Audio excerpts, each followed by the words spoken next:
Good morning. It is Thursday, December 11th. I cannot believe Christmas just 2 weeks away. It's going to be here before we know it. Hanukkah starts Sunday evening, and we've got a lot to talk to you about as we come into the holidays, some of the things going on with the weather today, some trends over the coming week or so, some big changes coming up. And we've got an information-packed edition of the Weather Desk today. Seems like we do every day, but this is a really good one for you as we tackle today's top weather headlines. I'm meteorologist Craig Moeller. I broadcast from the 13 News Now studios in Southeast Virginia and Northeast North Carolina. So what are we talking about today? Well, we're going to start off with more atmospheric river woes for the Northwest U.S. They have had days and days of this moisture just streaming into the Pacific Northwest. That continues. We're talking about flooding. We've covered some of those flooding issues over the last couple of days, but it continues. Some mudslides. There's been some other issues. We're going to break that down for the Pacific Northwest coming up. And when you consider some of the issues, you know, when you deal with flooding and everything, your mind may go to FEMA. Well, guess what? There is a pretty big vote going on concerning the future of FEMA, and we'll have an update on where things stand and what types of decisions they're going to be facing. So we'll talk about the future of FEMA in just a little bit as well.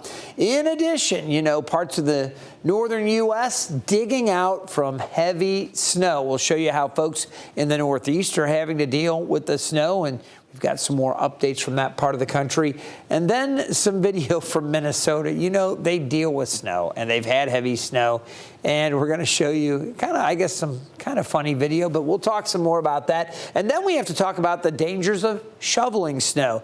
We're really just getting into the winter season here, and you know, you can bet there will be more need for shoveling. It's very, very important you keep these things in mind when we talk about how it can be potential danger if you don't do it properly or you try to go too hard.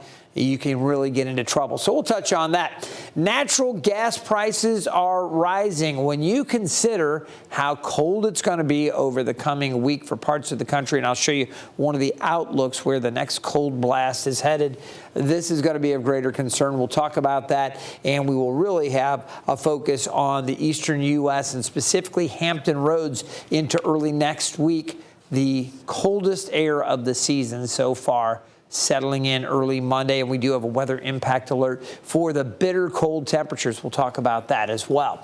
So plenty to go over that, and we've got amazing video. If you haven't seen it, there was a rescue of somebody caught in quicksand. So if you hadn't heard about that yet, stay tuned. That's pretty crazy. It's like something out of a TV show or a movie when you think about quicksand. We'll show you what happened with that.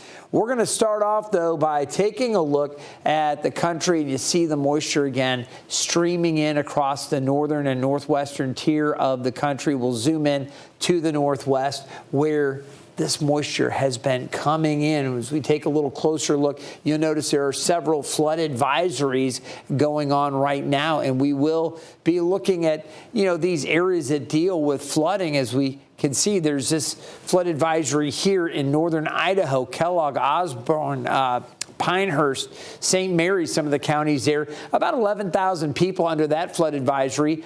Back up a little bit to the north of that, we have Eureka, 14, Libby, and Troy counties. Lincoln County there specifically, but those communities in Lincoln County. About 5,100 people under that one. And then back here in Washington State, a flood advisory, only about 1,300. But the bottom line is, for the parts of the Northwest, we are getting these areas of heavy rain. This creates flooding issues, and there is more moisture to go. As we look out here, that river of moisture just continues to stream in with more heavy rain, and really it's going to be persistent. So this so-called river in the sky, it's sometimes referred to, is causing rivers on the ground to crest in Washington State. The potentially historic flooding is forcing tens of thousands to evacuate. Meteorologists call the phenomenon, they refer to it as the atmospheric river coming in, and Amy Kiley reports on how it is devastating parts of the Pacific Northwest. Officials are advising about 100,000 people to evacuate certain areas of Washington State. An atmospheric river is causing heavy rainfall, flooding, and mudslides. The situation is extremely serious. The next few days are going to be very critical. The governor says he declared a state of emergency since some rivers could reach historic levels. Video shows water rescues in multiple areas. I found myself stuck on a little piece of land out there with my 4 cats and had to wade through water up to my chest in order to get to dry land. It was very cold and very swift. In south central Washington, shelters are caring for some rescuees. So what we're doing right now is we're providing obviously shelter beds, meals, dry clothes, a place for their pets. Officials say at least 2 major mudslides have blocked parts of I-90. This Seattle area gas station is damaged. It's a lot of sand. And in northwest Washington, sandbag volunteers are shoring up an old dike system along the Skagit River. At a time like this, it's all hands on deck. Forecasters say dangers will continue into Friday. The impact on Washingtonians is significant now, and it's going to be significant in the coming days, and that is an understatement. I'm Amy Kiley reporting. Wow, just incredible to see that. Again, this area continues to see it. The flooding is also triggering mudslides across that region. And we want to give you another look at the aftermath of one of those mudslides in King County. Washington State troopers say the debris trapped 2 cars on I-90. 1 person got hurt, but they are expected to be okay. Just incredible there. And again, not done yet with this persistent flow, bringing more rain. So this is something that we will continue to watch very carefully. You know, it's times like this when you see the flooding up in the northwest part of the state, you might be thinking about the Federal Emergency Management Agency, or FEMA, as it's often called, to help with storm response efforts. But major changes could be in the works for the agency. A task force created by President Donald Trump is calling for the largest overhaul of FEMA in decades. A report from the FEMA Review Council recommends cutting FEMA's workforce in half and moving employees out of Washington, D.C. The plan also includes a new block grant system to help speed up aid and plans to shift more responsibility for disaster relief onto individual states. It also proposes that states hit a higher bar in order to qualify for federal disaster assistance.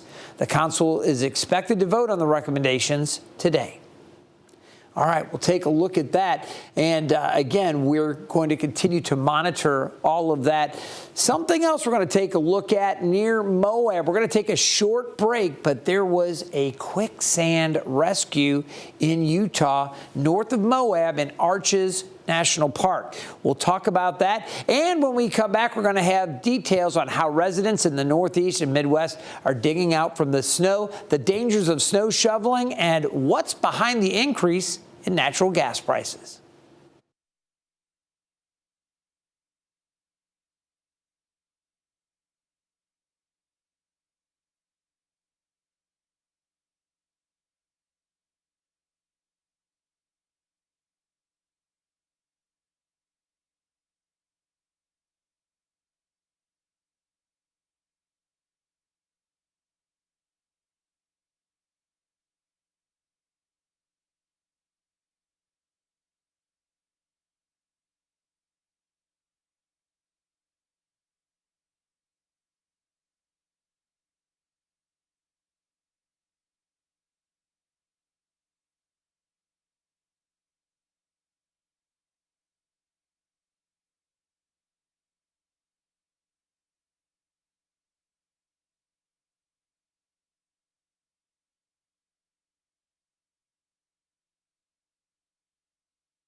Welcome back. Okay, we've got a lot more to talk to you about with today's weather desk. This is one of the things that maybe if you haven't seen this is a crazy story. A hiker rescued from quicksand.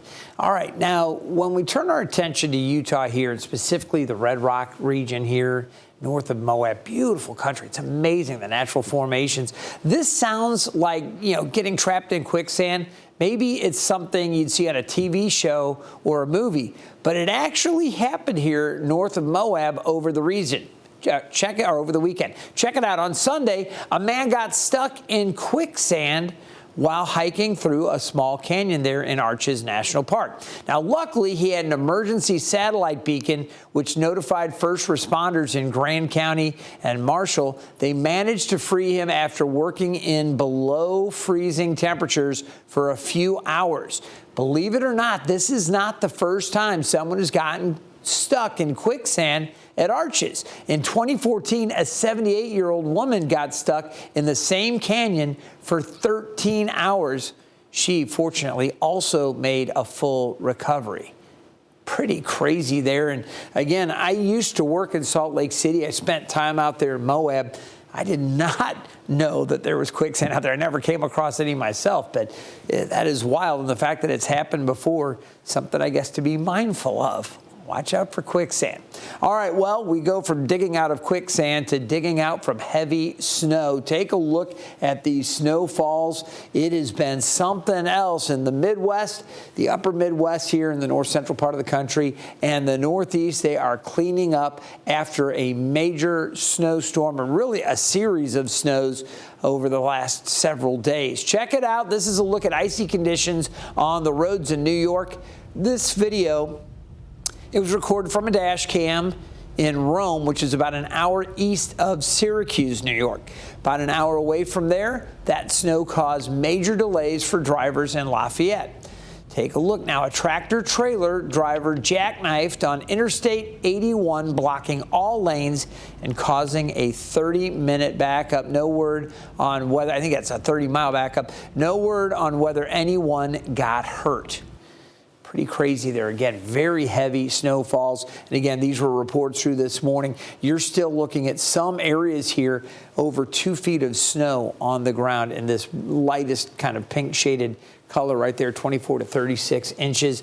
You've got 18 to 24 inches here in the western part of New York and many areas here in the north central upstate area. Again, 18 to 24, just a tremendous amount of snow. Now we're going to turn our attention over to Minnesota, because here Minnesota is finally catching a break from the snow after a system dumped several inches on parts of the state already covered. Adam Duxter spoke with residents from the Twin Cities who spent Wednesday clearing off their cars. Minnesotans woke up to a whole lot of snow this morning. The kind that stops you in your tracks. I definitely did not expect to be doing this. If you look at everybody else, they look fine. They could just drive out, but I'm in the worst part of the snow, I think. Only one solution. We are in Minnesota, so not much you can do but shovel. But shoveling your car free is just the first challenge. Not looking forward to driving or having to go anywhere. Just trying to navigate it can be a little difficult. With snow emergencies in place for both Twin Cities, all these people have to make sure they're on the right side of the street or risk a pricey ticket or tow. But Minnesotans are taking it in stride. Got to give them credit. They do a good job on the highways, but the side streets are secondary. They'll get them later, but they got to make sure the main streets and the highways are clear, so I understand that. I ain't mad at them about that. Bernard Gilmore's not fazed by a little snowstorm. I love Minnesota. I ain't going nowhere. Take your time. It'll be all right. And if you look at winter in a lovely way, then you won't be mad about nothing. A reminder that in Minnesota, mindset is everything. You got to have a positive mental attitude about it. I love that. And it really is all about the frame of mind up there. Minnesotans, very hardy. They deal with the snow. They take it in stride. If we had that kind of snow on the regular here in Hampton Roads, I don't know. I don't know how folks would take it. It's fun. Everybody gets excited when we get a little bit. But digging out with all of that, I don't know. All right. Well, I can tell you this won't be the last snowstorm the United States sees. We've got a bunch more coming up over the months. And this is why doctors have an urgent reminder. Shoveling snow is a job that can be tough on your body. Activity like this can cause your heart rate to rise more than you might think and even increase your risk of having a heart attack. Cardiologists say if you aren't sure if you can safely clear your car or sidewalk, take it easy.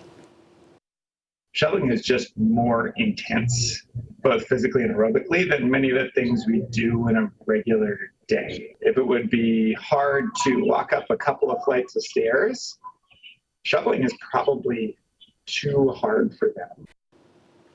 Now, when shoveling, the Mayo Clinic recommends a few things here. You got to bend at your knees and don't use your back to lift. And to reduce the stress of shoveling, you don't want to twist either. So I will tell you, again, as a kid that spent time growing up, spent time in St. Louis, Chicago, Detroit, New Jersey, and as an adult in Salt Lake City for a while, I mentioned that.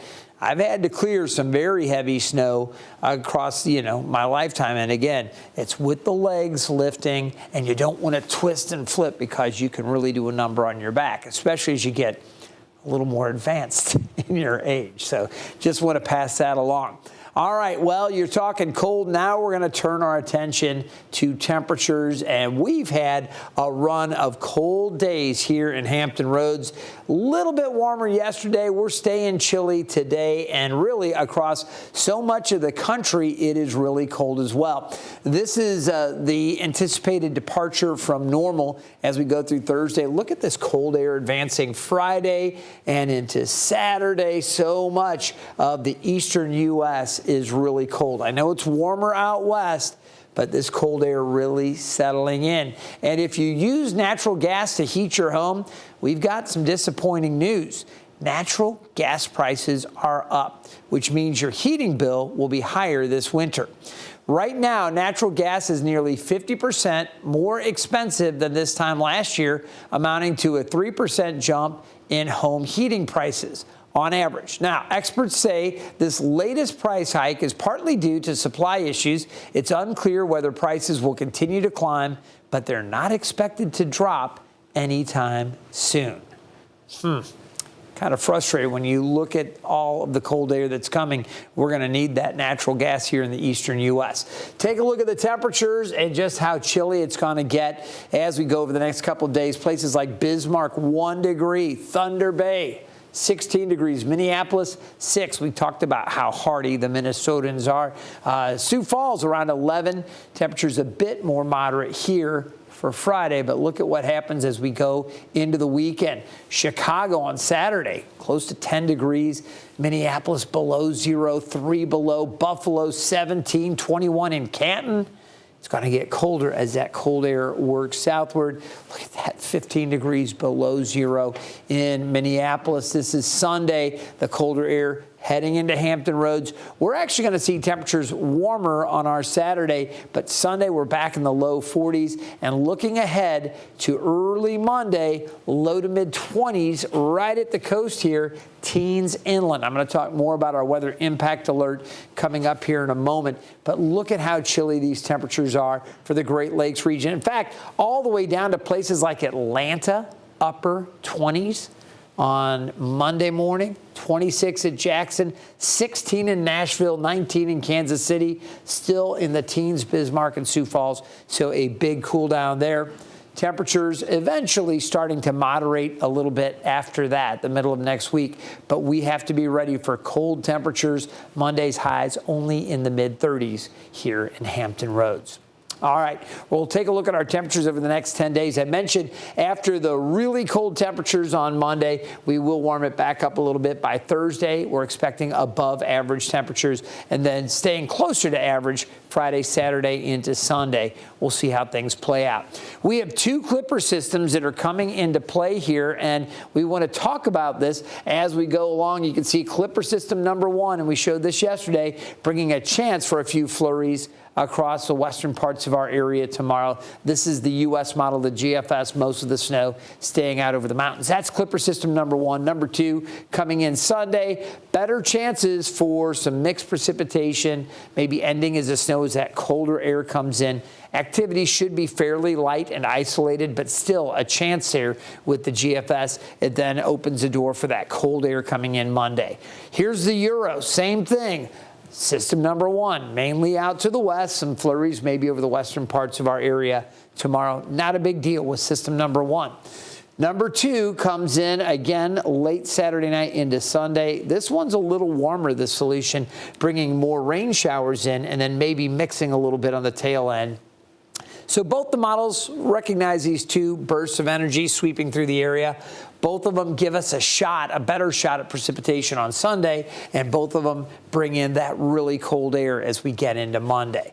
So Monday morning from midnight to 9 a.m., we have a weather impact alert. Now, the reason for this, again, the bitter cold temperatures, we're talking about wind chills that will be really dangerous. And with the temperatures so cold, upper teens inland, low to mid-20s at the coast, that is going to put exposed pipes at risk of freezing. Even pipes along the outer walls of your homes or maybe near crawl spaces that aren't really well insulated, you could have some freezing issues there. So we're going to continue to watch this, but we wanted to put this out 4 or 5 days now out in advance so that you have time to prepare your property. You may want to do an inspection around your house, make sure you've disconnected hoses, brought in some of that stuff, maybe put an insulated cap over your spigots. That's what I have at my house. And then again, if you've got some pipes maybe near a crawl space or something underneath your home, you may want to take time to insulate that. Just double check the property and try to reduce your headaches later by taking a few precautionary steps. So that's why we're putting this out early. This is for Monday morning from midnight through 9 a.m. All right, here's a live look at what's happening right now. We've seen some clouds this morning. Thompson Creek Window Company Skyview over Town Point Park showing more sunshine, and that is a trend, things to come. We will see more sunshine. At the airport currently, winds are north-northwest at 13 miles per hour. Now, winds at the northern part of the Chesapeake Bay, they have really been gusty. We've seen up around Tangier Island a gust to 40 miles per hour, a gust to 30 around Melfa. You can see those gusts still capable of reaching 30 knots on the bay and the ocean. We have small craft advisories up. Small craft want to stay in port. Seas running 4 to 5 feet, occasionally a 6-footer, maybe a 7-footer, but generally we'll see those 4 to 5 foot waves, and in the bay 3 to 4 feet. Again, nothing you want to play with out there. Small craft stay in port. Through the day today, you're not going to see much change in temperatures at all. We're staying in the lower 40s through the lunch hour and into the afternoon. You will see more sunshine, but it's going to stay pretty chilly as we look forward through the afternoon commute. Eventually, temperatures falling back down through the 30s. Take a look. The latest wind gust just reported. We just had a gust to 43, so it's actually a little bit stronger than what I just saw a little while ago. So up to 43 miles per hour there, close to 30 Melfa, Wallops. We've had gusts near 20 here in Norfolk. And Virginia Beach at Oceana, a gust to 26. So it is cool, it is breezy out there, and you'll feel that wind chill. All right, the temperatures are going to be held in check with the northwest winds. We'll see the winds kind of calming down a little bit later as we get into the evening. Here's a look at our surface features. 2 fronts through the area already. We've got 1 front here, a 2nd front there, and now the winds coming in from the northwest with high pressure in control. For parts of the southeast U.S., we are still looking at these northwest winds coming in, keeping us cool today and tomorrow. So today we see more sunshine coming up. The clouds kind of thinning out what we've seen this morning. The temperatures don't go anywhere. As we head through the late afternoon and into the evening, we fall back into the 30s. It's really going to be chilly for some of our inland locations as we go through the overnight back down into the 20s. I think low 30s near the coast. A lot cooler than what we saw this morning, down another, say, 8-9 degrees or so from what we've been dealing with already. Maybe a couple of flurries tomorrow. The big news again, another cool day, highs only around 40, low 40s. That's about it. And then as we get into early Saturday, we're going to see more sunshine. Temperatures chilly again, upper 20s to low 30s. Watch what happens on Saturday. You see mostly sunny skies.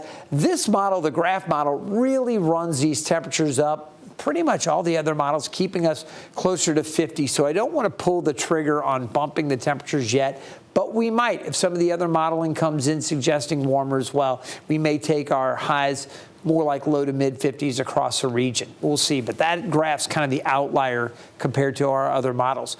Looking ahead to Saturday night, clouds increase, and eventually we see chances for flurries and maybe a little bit of mixed wet weather later Sunday as the system comes through. And then the big drop in temperatures, of course, coming up on Monday. You look at the highs today, lower 40s. That's where it's going to be at the airport. I think some of the inland areas across the south side, maybe 45 with the sunshine. Temperatures also low to mid 40s for the peninsula. Places like Gloucester and Matthews right around 42, 43 degrees, and maybe a couple degrees cooler. Remember, the winds are blowing in off the water there. The central and northern parts of the eastern shore, really windy with those gusts 30 to even 40 miles per hour up around Tangier Island. As we look down to the south, it's also going to be a little breezy at the Outer Banks, mid 40s. Plenty of sunshine down to the south. Elizabeth City around 46, 47 at Hereford, and 48 in Edenton. Overnight tonight, we're going to find increasing clouds, temperatures near 30 degrees, and then tomorrow it's going to be mostly cloudy. We do have that chance for a few flurries. We've talked about that now. Chance is pretty low, only about 20%, so I'm not even putting the snowflake on here. It's not going to add up to anything, but you might see a couple of flurries dancing in a west-southwest wind about 5 miles per hour. Temperatures tomorrow staying close to 41, maybe 42 degrees, and after that, it does warm up a little bit. Now, I'm leaving it at 50 for now. We may take it to 52 or 53 degrees. We'll see as we get additional stuff coming in later today with more models and updates. Looking ahead to Sunday, we have the better chances for some mixed precipitation. There's about a 30% chance for showers, possibly mixing or ending as a light snow. Again, at this point, we're not looking for a lot of accumulation or anything, and the grounds are going to be warm from the previous day's heating. So at this point, it doesn't look super problematic, but what will happen is we're going to get colder air coming in, and areas that are maybe a little wet, even if there's rain mixing, if we have any collected water or anything still damp, as temperatures drop down into the low 20s and teens Monday morning, we have our weather impact alert for the very cold temperatures, the coldest of the season so far, and then that potential maybe for some ice on some of the roads, especially inland. We'll be watching for that for sure. And then as we go through the day, 35, coldest day of the winter season so far here in Hampton Roads, 45 on Tuesday and all the way up to 52 on Wednesday. The best thing you could do, other than tuning into 13 News Now and checking back with the Weather Desk, is taking our mobile app with you. You can do that by downloading the app. You can scan that QR code and have access to our radars, forecast, traffic, and weather updates as well. Guys, have a great day. We'll see you next time from the Weather Desk.